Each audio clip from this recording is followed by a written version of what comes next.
Sa video na ito, pag-uusapan natin ang isang bagay na madalas hindi napapansin kapag pinag-uusapan ang problema ng Gilas Pilipinas. Marami ang nagsasabi kulang sa system, kulang sa coaching, kulang sa grassroots, kulang sa basketball culture. Pero kung titingnan mo ng mas malalim ang modern basketball, may isang bagay na mas fundamental: height at perimeter size. Sa modern era ng basketball, hindi na sapat na marunong ka lang mag-dribble, mag-shoot o mag-run ng plays.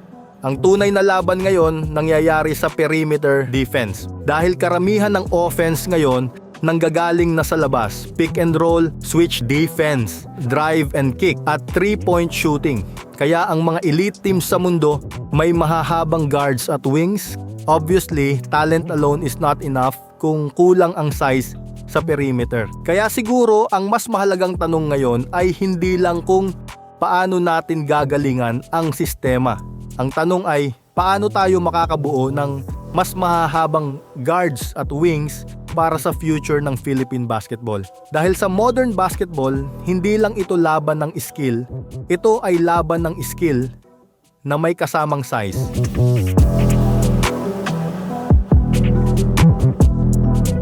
Tingnan natin ang ibang Asian countries.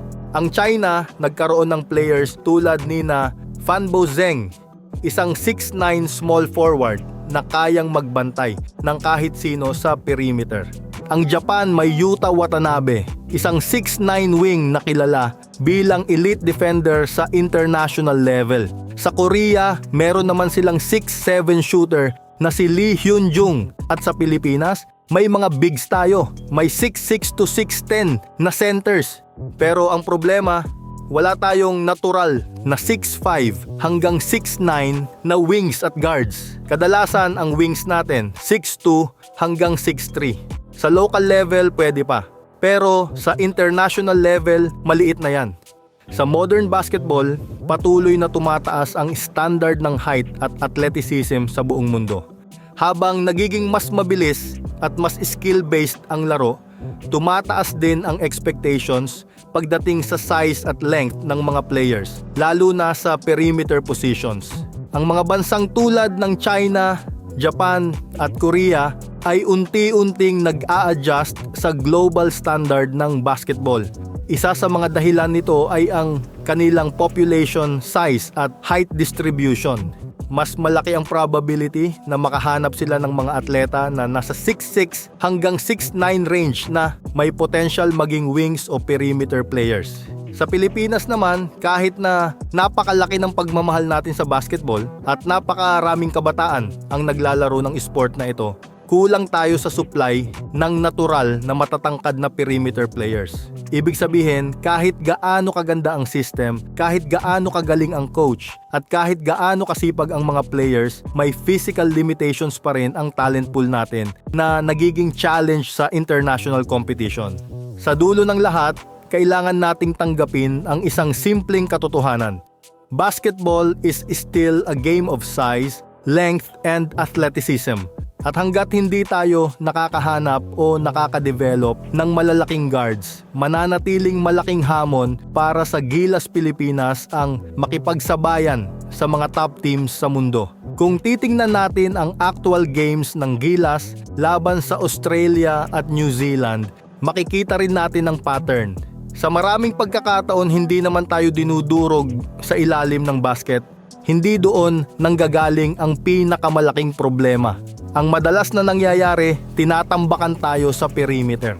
Doon tayo nahihirapan, sa mga wings at guards talaga nila. Ito rin ang dahilan kung bakit sa ilang pagkakataon ay hindi na masyadong ginagamit si Junmar Fajardo sa ganitong klaseng matchups. Dahil sa international level ngayon, lalo na laban sa mga teams na heavily gumagamit ng pick and roll at mabilis na ball movement, nagiging challenge ang depensa ng traditional centers. Sobrang well-scouted na si Junmar ng mga Asian teams. Alam na ng karamihan kung paano siya i-attack sa defensive end. Kapag may pick and roll sa perimeter, kailangan ng big man na mabilis mag-show, mag-hedge, o makapag-switch sa mas maliliit at mas mabilis na guards. Kaya makikita natin na Sa modern international basketball, mas pinipili ng maraming teams ang mobile bigs at long perimeter defenders na kayang sabayan ang bilis ng laro. Ang kaibahan kasi kapag may mahaba kang wing, halimbawa tulad ni Yuta Watanabe ng Japan, kaya niyang maglaro bilang power forward kahit natural wing siya. Parang ganito rin ang ginagawa ni Justin Brownlee sa Gilas Pilipinas. Ginagamit siya minsan bilang small ball power forward para mapabilis ang opensa.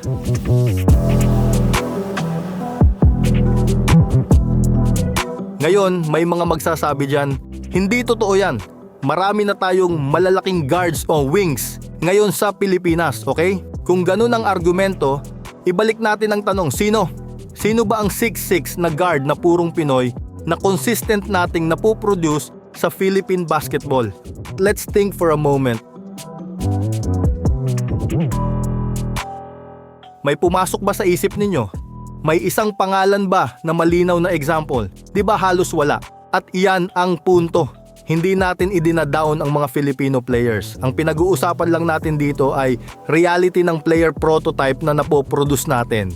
Sa modern basketball ngayon, lalo na sa international level, ang normal na size ng guards at wings ay 6'6 hanggang 6'8. Sa Pilipinas, kapag may 6'4 na guard, parang special na agad. Matangkad na yon. Tulad ni Dwight Ramos, pero feel foreign pa. Kaya kapag may nagsasabing, marami tayong malalaking guards at wings, pero kapag tinanong mo na kung sino, dun nagiging tahimik ang usapan. Kung babalikan natin ang history ng Philippine basketball, halos iisa lang talaga ang natural na 6'6 Filipino wing na nakita natin. Bagamat hindi siya ganon ka smooth tingnan sa court, understandable iyon dahil unusual siya para sa isang Pinoy player. Isang 6'6 small forward na may speed at athleticism. Ito ay si Don Camaso, isa siya sa pinaka-rare na prototype na lumabas sa Pilipinas noon. 6'6 na wing, may speed, may athleticism. Kaya nga noon tinawag siya ni Quinito Henson na ace player ng Pilipinas dahil sa combination ng height, speed at athleticism na bihirang-bihira nating makita sa isang purong Filipino wing. Hindi man siya nakapaglaro sa national team dahil kasabayan niya noon si Danny Sigel. At pagkatapos ni Don Camaso, ilan pa ba ang lumabas na 6'6 natural wing na purong Pinoy? Halos wala. Ngayon, meron man tayong matatangkad na wings, karamihan ay Filipino-American. Ang mga pure Pinoy tulad nina Calvin Oftana, Jonel Policarpio, William Navarro at Arvin Tolentino ay nasa 6'4 hanggang 6'5 lang. At kahit sila, undersized pa rin sa international level bilang wings. Si Kevin Kiambao naman ay 6'5 pero power forward talaga ang natural position niya simula pa lang ng career niya. In terms of skill, medyo handicap sila kapag nakatapat ng pure shooting guard na kasing tangkad o mas matangkad pa sa kanila. Dahil kadalasan, mas mabilis ang mga ganitong player kaysa sa kanila. Kaya ito ang punto. Hindi ito simpleng usapan ng system o coaching. Ang pinag-uusapan natin dito ay player prototype. At sa prototype na 6'6 to 6'9 perimeter defenders, iyan ang tunay na kulang sa Philippine basketball.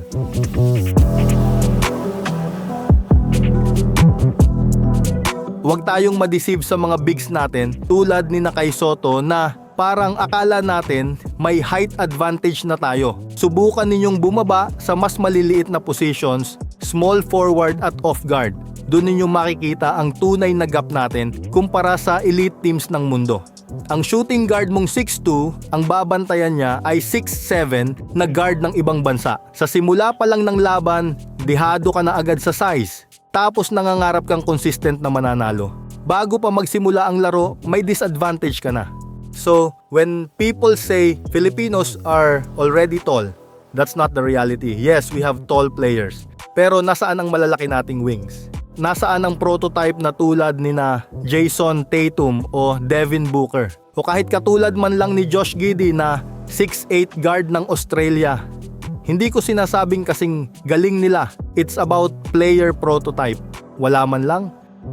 Or maybe, it's time for us to accept na may factor talaga ang genetics. May isa pang argumento na madalas marinig. Hindi kasi natin na-train habang bata pa yung mga matatangkad nating players para maging guards o wings. At sa totoo lang, may punto naman yon. Oo, mahalaga ang skills development habang bata pa.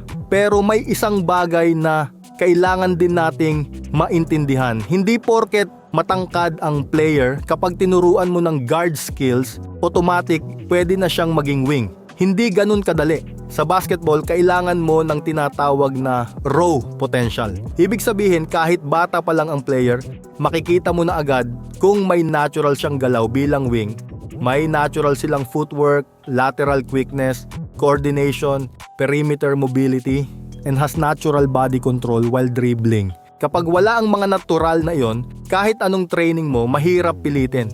Dahil sa puntong yon, ability na ang usapan. Hindi mo basta gagawing wing ang isang player kung ang natural niyang galaw ay pang big man. At dito pumapasok ang factor na madalas ayaw pag-usapan ng iba, genetics. Sa global basketball, may malaking role talaga ang genetics at population height. Halimbawa, tingnan natin ang average male height. United States, 5'9", South Korea, 5'8", China, 5'9", Pilipinas, 5'4". Makikita mo agad ang difference. Mas mataas ang baseline height ng ibang bansa. Ibig sabihin, mas malaki ang pool nila ng matatangkad na players na pwedeng ma-develop bilang guards at wings. Samantalang sa Pilipinas, mas marami tayong 5'6" hanggang 6'2" players. Kaya karamihan ng guards at wings natin napupunta lang sa ganong height range. Sa Pilipinas, may nakita ba kayong mala James Yap na player pero kasing tangkad ni Kirby Raimundo? O mala Mark Kagiwa pero kasing tangkad ni LeBron James? Wala. At hindi ito aksidente. May dahilan kung bakit halos pare-pareho ang height range ng guards sa Pilipinas. So ang tanong ngayon, aasa na lang ba tayo sa tsamba at development? Real talk, kahit gaano kagaling ang development system mo, kung wala talagang raw potential sa population, mahirap din magkaroon ng 6'6" na guards at wings. Hindi lahat ng bansa pare-pareho ang player pool. May mga bansang mas maraming matatangkad na athletes. May mga bansang mas maliit ang average height. Pero hindi rin ibig sabihin na wala na tayong magagawa. Ang ibig sabihin lang nito, kailangan tayong maging mas strategic sa talent identification.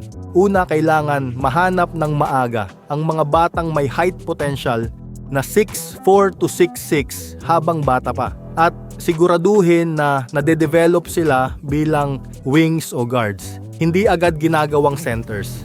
Pangalawa, kailangan nating palawakin ang talent pool. Scouting sa probinsya, sa iba't ibang liga at pati sa overseas Filipinos. At pangatlo, kailangan nating tanggapin ang reality ng international basketball. Basketball today is about size, skill, and speed. Kung gusto nating makipagsabayan sa world level, kailangan nating harapin ang reality na yon. Because in the end, it's not about excuses. It's about finding solutions.